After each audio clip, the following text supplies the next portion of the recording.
Students, let us learn today how to find middle term in an expansion of x by 3 plus 9y raised to the power 10. Middle term इसमें निकालना है। आज आप लोग सीखोगे तो देखो इसको कैसे सॉल्व करते हैं। सबसे पहले जो फर्स्ट टर्म है इसको आप a ले लो, इसको b ले लो और इसके पावर को जो एक्सपेंड होना है n ले लो। अब a प्लस बी का पावर n है तो मिडिल टर्म के लिए यहाँ जो n का वैल्यू दिया हुआ है n इज इक्वल टू 10। 10 जो है इवन नंबर है, जरा ध्यान से सीखोगे इसको। बाइनोमियल एक्सपेंशन में जो भी पावर होता है तो इसमें एक टर्म ज़्यादा आता है, तो 10 प्लस 1 ये आ जाएगा 11। निश्चित रूप से 2 रहता है तो 3 आता है, 3 रहता है तो 4 आता है। n का वैल्यू जो रहेगा उससे 1 बढ़ा देंगे, ये आ गया ऑड। अब क्या करना है मिडिल टर्म निकालने के लिए? फ्रैक्शनल मिडिल टर्म नहीं होगा, इसको 2 से डिवाइड करेंगे तो इस 11 में एक और जोड़ दोगे तो 12 हो जाएगा और इसको 2 से डिवाइड कर दो तो ये 6th टर्म होगा। 6th टर्म होगा, यही मिडिल टर्म होगा। तो कैसे लिखेंगे? इन जनरल टर्म में हम यदि लिखना चाहेंगे तो 6th टर्म को लिख सकते हैं r plus 1 is equal to N C R a to the power n minus r and b to the power r। अब यहाँ r जो है सो एक कम होगा, तो कौन सा होगा? t5 प्लस 1, ये 6 पूरा हो गया। अब इसके लिए n का वैल्यू हमारे पास 10 है तो यहाँ 10 रख देंगे, फिर c है तो c रख देंगे और r का वैल्यू क्या रखेंगे? 5। a का वैल्यू है x बाई 3, दिख रहा है a x बाई 3 है। इस पर पावर n माइनस r, तो 10, n का वैल्यू है 10, r का वैल्यू है 5। ये समझ पे आ रहा है? इनटू करेंगे, b के जगह पर लिखेंगे 9y टू दी पावर 5, ऐसा। देखो तो n c r is 5, term है 6, r का वैल्यू है 5, a to the power 10 minus 5 and b to the power r, ये सेम है।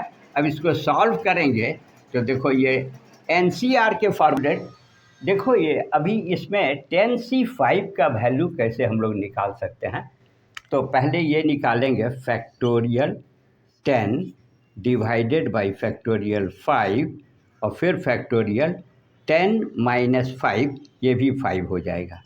फैक्टोरियल 10 को हम लोग लिख सकते हैं 10 into 9 into 8 into 7 into 6 factorial 5, और नीचे फिर फैक्टोरियल 5 है और एक फैक्टोरियल के लिए 5 4 3 2 1 लिखेंगे। ये कैंसिल हो गया। अब इससे कैंसिल करेंगे तो 5 2 जा 10 ये आ जाएगा, फिर 3 से करेंगे तो 3 3 जा 9 आ जाएगा, 4 से 4 2 जा आ जाएगा और ये 2 कैंसिल हो जाएगा। तो अब देखो नीचे सब कैंसिल हो गया है तो ऊपर में क्या क्या बच रहा है। देखो 7 42 और 3 दूनी 6, मल्टीप्लाई करेंगे 42 को 6 से, 6 दूनी 12, 2 है 3 है, 7 42 इंटू 3 3 2 या 6, ये ठीक है। 6 दूनी 12 के 2 1 में 6 चौक 24 और 1 25, 252 है। 6 दूनी 12, फिर ये 6 चौक 24, 252 आ रहा है। तो यहाँ क्या लिखेंगे? अब 252, इसके लिए क्या लिखेंगे? 252। अब यहाँ देखो x का पावर तो 5 होगा ही, और ये 3 को हम लोग 5 टाइम्स मल्टीप्लाई करने के, 10 माइनस 5 इज इक्वल टू, तो यहाँ लिखेंगे 3 इंटू 3 इंटू 3 इंटू 3 इंटू 3, 3 2 5 हो गया। और इधर 9 का पावर है 5, तो 9 कितना बार होना चाहिए? 9 भी 5 टाइम्स लिखो पहले। 9 इंटू 9 इंटू 9 इंटू 9 इंटू 9, 1 2 3 4 5। अब y का पावर क्या होगा? 5 होगा। अब कुछ कैंसिल हो रहा है, इसको कैंसिल करते हैं। तो देखो 3 3 जा 9, ये एक 9 कट जाएगा। फिर 3 3 जा 9, एक दूसरा भी कट जाएगा। फिर इसको करेंगे तो 3 3 जा 9 आएगा। अब देखो क्या क्या फ्रेंड्स, अब देखो इसको 252 को और 9 9 या 81 इंटू 3 को मल्टीप्लाई करेंगे तो क्या, 9 9 81। पहले तो ये 81 आया, इसको 3 से कर लेते हैं। 3 1 जा 3, 8 दिया 24, 243 आया। अब इसको 252 से करना है मल्टीप्लाई, ये वाला। तो देखो 3 दूनी 6 आया, 4 दूनी 8 आया, 2 दूनी 4 आया। फिर 5 से करेंगे तो 5 दिया 15, 1 आया कैरी, 5 चौके 20, 21, 2 कैरी है, 5 10 11 12 आया। अब 2 से करेंगे तो जो ऊपर वाला वैल्यू है ना वही आएगा। तो पहला आएगा 6, उसके बाद आएगा 8, उसके बाद आएगा 4। ये समझ में आया? 6 8 4, 6 8 4। ऐड करो 6, 8 4 12, 13 के 3 हाथ में 1, 6 4 11, 12 के 2 हाथ में 1, 8 2 11 के 1, 4 1 5 1 6, 6 1 2 3 6। यहाँ क्या लिखेंगे? 6 1 2 3 6। और पावर क्या है x का? 5, और y का पावर भी 5, और इसका मिडिल टर्म यही आंसर है। Hello students, let us see another question. Again, to find the middle term in the expansion 3 minus x cube by 6 raised to the power 7. So, here in this question, you should notice that here it is a minus sign. And this n, the power is also odd. First of all, you write here a minus b raised to the power n. Here, if n is solution, if n is equal to 7 and it is odd, in this case, also you will find that the number of terms in the expansion will be 7 plus 1 is equal to 8. This again 8. So you can get one of the terms. There will be two middle terms if the case is like this odd. Adding 1 is even. The first term will be 8 by 2, fourth term. Fourth term. Fourth term. One answer will give by this. And the next one is fifth term. This is the way you have to find. N plus 1 divided by 2, n by 2, and then fourth and fifth. Now, to get these two terms in this minus expansion, you should know the general term like this. T4. T4 means R plus 1. Here, the R will be T3 plus 1. This is R. Here, R is odd, so minus 1 to the power R, and C R, A to the power n minus R, and B to the power R. This will be your general term in case of negative odd power like this. Now, this is for your learning. When the case is odd, add 1, divide, and then the next one, fourth and fifth. You can write here fourth term आपको निकालना है और fifth term निकालना है, और के case में 7 power है तो अभी इसके निकालेंगे तो क्या लिख सकते हैं? देखो फोर्थ है ना, तो 3 प्लस 1 किए ना, तो -1 टू दी पावर कितना दे? 3, ये ऑड दे देगा। n का वैल्यू है 7, 7 c, r का वैल्यू कितना है 3 है। NCR a के जगह पर क्या है 3 है, और इसका पावर क्या होगा 7 माइनस 3। देखो n का वैल्यू है 7 और r का वैल्यू है 3 है, तो 7 माइनस 3 इंटू करेंगे b के जगह पर क्या है पहले लिख लो x3/6 और raise to the power r होना चाहिए, तो r क्या है यहाँ 3 दे देंगे। क्लियर है, देख लो -1 raise to the power r, NCR 7CR3, a का वैल्यू है 3, n minus r 7 minus 3 x3/6 to the power r3। अब इसको सॉल्व करेंगे तो देखो ये तो माइनस आएगा ही, ये टर्म का वैल्यू कैसे निकालेंगे 7C3 का वैल्यू कैसे निकलेगा, factorial 7 divided by factorial 3 divided by factorial 7 minus 3 करेंगे तो 4 आएगा। अब ऊपर वाले को लिखेंगे 7 6 5 फैक्टोरियल 4 डिवाइडेड बाई फैक्टोरियल 4, और फैक्टोरियल 3 का वैल्यू आएगा 3 इंटू 2। इस दोनों को काट दो, 3 से 3 2 जा 6, और ये 2 2 कैंसिल हो जाएगा। देखो 3 2 जा 6 हो गया, 2 2 कैंसिल हो गया, तो कितना आया 35। इसका वैल्यू कितना आया 35। और इसके बाद इनटू है, यहाँ देखो 3 7 माइनस 3 4, तो कितना टाइम्स होगा 4 टाइम्स, 3 इंटू 3 इंटू 3, ये समझ में आया। इंटू यहाँ देखो x टू दी पावर 3 3 जा 9 हो जाएगा, और नीचे 6 का मल्टीप्लीकेशन इस तरह से होगा। क्लियर हो गया, 6 3 टाइम्स मल्टीप्लाई हुआ, ये रह गया 3 3 जा 9 हो गया, यहाँ 35 माइनस है टोटल का वैल्यू में। अब कुछ कट सकता है तो देखो कैसे काटेंगे, 3 2 जा 6, 3 2 जा 6, 3 2 जा 6। अब क्या क्या बच रहा है, ये 3 नहीं कटेगा, 4 से 35 नहीं कटेगा, तो क्या क्या आ रहा है इसको, एक तो माइनस आया, आंसर में हमारे पास क्या आया माइनस, फिर यहाँ मल्टीप्लाई करेंगे तो 9 3 तिया 9, 5 तिया 15 के 5, 1 आएगा, 3 तिया 9 1 10 आया, 105 आया, और नीचे में 2 दूनी 4 4 दूनी 8 आया, और इधर क्या आ रहा है x टू दी पावर 9, तो इसका वैल्यू कितना आ गया, फाइनली आंसर लिखेंगे तो इसका आंसर हो जाएगा -105/8 and x to the power 9, यही इसका एक आंसर हुआ।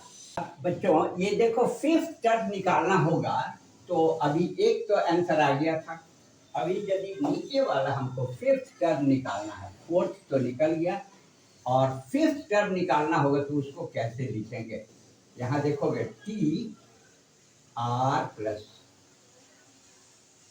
1 टर्म 6 आना है, तो r का वैल्यू क्या लेना पड़ेगा, t 5 है ना, फिफ्थ टर्म निकालना है तो यहाँ जरूर 4 + 1 लिखना चाहिए, 4 + 1 5 हो गया, 5 निकालना था, ये जनरल टर्म हो गया, ये r हो गया, n 7 ही रहेगा। अब यहाँ देखो जब r प्लस है ना, तो इसमें वो -1 टू दी पावर r नहीं लगेगा, डायरेक्ट आप लिख सकते हो क्योंकि ये पॉजिटिव है, NCR, और यहाँ लिखेंगे a to the power n minus r, a to the power n minus r, और b to the power r, ये टर्म होगा जनरल टर्म। तो इसको सॉल्व करेंगे, n का वैल्यू क्या देंगे 7, c तो c रहेगा, r के जगह पर अब हमको 4 लेना चाहिए, ये देखो r का वैल्यू क्या है 4 है, 4 होगा, a के जगह पर क्या है 3 है, पावर करेंगे तो 7 माइनस 4 करेंगे, और इंटू करेंगे b के जगह पर x to the power q/6 to the power r, तो r कितना है 4 है। क्लियर हो गया सब चीज, 4 4 4। अब इसको सॉल्व करेंगे तो देखो यहाँ पर क्या आएगा, फिर फैक्टोरियल 7 तो रहेगा ऊपर, नीचे में फैक्टोरियल 4 आएगा, फिर यहाँ 7 माइनस 4 3 आ जाएगा। तो फिर वही काम करेंगे, तो 7 6 5 factorial 4 divided by factorial 4 into 3 into 2। देखो फिर क्या आ रहा है, ये जब हमारा दोनों कट जाएगा 3 2 जा 6 आएगा, 2 2 कट जाएगा, तो यहाँ क्या आया फिर 35 आएगा। अब यहाँ देखो 3 का मल्टीप्लाई 3 बार 7 से 4 घट जाएगा तो 3 बचेगा, तो यहाँ 3 इंटू 3 लिखना चाहिए, 3 टाइम्स, इधर हो जाएगा into x to the power 4 किया 12, और नीचे में 4 बार 6 लिखना चाहिए, 6 इंटू 6 इंटू 6 इंटू 6। अब इसको सॉल्व करो तो देखो क्या आता है। देखो ये 3 दूनी 6, फिर 3 दूनी 6, फिर 3 दूनी 6, और कुछ कटेगा नहीं कटेगा, तो ऊपर कितना आ रहा है 35, यहाँ लिखेंगे 35। नीचे देखो क्या आ रहा है, 2 दूनी 4, 4 दूनी 8, 8 छक 48, 48 आया, कुछ कटेगा नहीं।